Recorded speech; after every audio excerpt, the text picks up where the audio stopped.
আমরা সর্বপ্রথমেই এই অন্তর্বর্তীকালীন সরকারের কাছে একটি অবাধ, সুষ্ঠু, নিরপেক্ষ নির্বাচনের কথা বলেছি।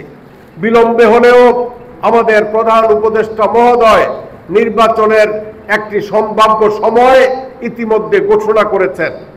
ঘোষণাকে আমরা স্বাগত জানিয়েছি এবং সরকারকে বলেছি অবাধ, সুষ্ঠু, নিরপেক্ষ নির্বাচনের জন্য যেই ব্যবস্থা আপনার করা দরকার সেই ব্যবস্থাই করবেন। দেশে 15 বছর যেই কয়েকটি নির্বাচন হয়েছে, বাংলাদেশের মানুষ তাদের ভোট স্বাচ্ছন্দ্যে দিতে পারে নাই। এই আগামী নির্বাচনে যাতে অবাধ, সুষ্ঠু, নিরপেক্ষ নির্বাচন হয়, যার ভোট যাতে সে দিতে পারে, স্বাচ্ছন্দ্যে ভোট কেন্দ্রে যেতে পারে, সেই ব্যবস্থা আপনি করবেন। এই ঘোষণার পরে, সরকারের এই নির্বাচনের ঘোষণার পরে জামাতে ইসলাম সহ এনসিপি কি নতুন একটা চোরের দল হয়েছে। এই ছেলেপেলেরা এবং আরো কিছু সংগঠন চাচ্ছে দেশে যাতে নির্বাচন না হয়। দেশে নির্বাচন না হলে তাদের একটা বড় সুবিধা, যে অন্তর্বর্তীকালীন সরকার আমলে প্রশাসনের বিভিন্ন জায়গাতে, বিভিন্ন বিশ্ববিদ্যালয়, কলেজ এবং সরকারি প্রতিষ্ঠানে ওই সকল দলের লোকজন নানাভাবে খুব ভালো অবস্থান নিয়ে বসে আছে। আর এনসিপি বাংলাদেশের বিভিন্ন জায়গাতে চাঁদাবাজি করে লক্ষ লক্ষ, হাজার হাজার কোটি টাকা ইতিমধ্যে তারা কামাই করেছে। সেই চোরদেরকে ধরার জন্য আমরা আমাদের দলের পক্ষ থেকে, সকলের পক্ষ থেকে সরকারের কাছে দাবি জানিয়েছি।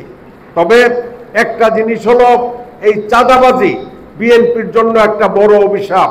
তবে বিএনপির যিনি ভারপ্রাপ্ত সভাপতি, তিনি প্রত্যেকটা জায়গাতে চাঁদাবাজদের, কোনো জায়গাতে চাঁদাবাজির খবর পেলেই তিনি তার দল থেকে তাদেরকে একদম সদস্যপদ সহ সকল কিছু বাতিল করে দিয়েছেন।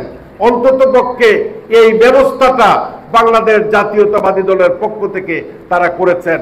আমার দল লিবারেল ডেমোক্রেটিক পার্টির বিরুদ্ধে সারা বাংলাদেশে কোথাও কোনো চাঁদাবাজির অভিযোগ নাই।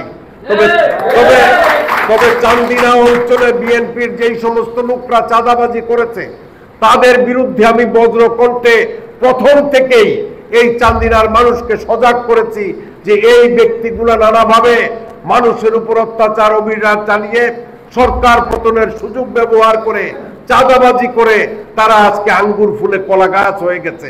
তবে তাদের শাস্তি কিন্তু এই চান্দিনার মাটিতে হবে।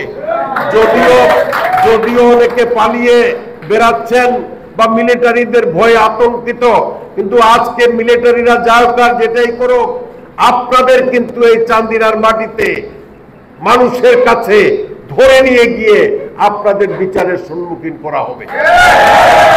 এই অন্তর্বর্তীকালীন সরকার ক্ষমতায় আসার পরে তারা আপ্রাণ চেষ্টা করেছে যাতে আইন শৃঙ্খলা পরিস্থিতি নিয়ন্ত্রণে রাখা যায়, যাতে এই দেশের মানুষের জন্য সুখ আনতে পারে, শান্তি আনতে পারে, দেশের সার্বিক অবস্থা এবং পরিস্থিতি নিয়ন্ত্রণ করতে পারে।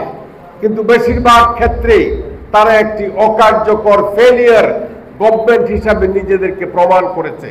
তারা এই দেশের মানুষের জন্য কোন রকম শান্তি, স্বাচ্ছন্দ্য বা আইন শৃঙ্খলা পরিস্থিতি নিয়ন্ত্রণে আনতে পারে নাই। তারপরেও আমাদের রাজনৈতিক দল সহ আমরা যারা বাংলাদেশ জাতীয়তাবাদী দল বিএনপির সাথে জুটেছিলাম, যুগপৎ আন্দোলনে ছিলাম, সংগ্রামে ছিলাম, সমস্ত পর্যায়ে যারা কাঁধে কাঁধ মিলিয়ে এই স্বৈরাচারের পতনের জন্য অক্লান্ত পরিশ্রম করে স্বৈরাচারকে এই দেশ থেকে বিতাড়িত করেছি।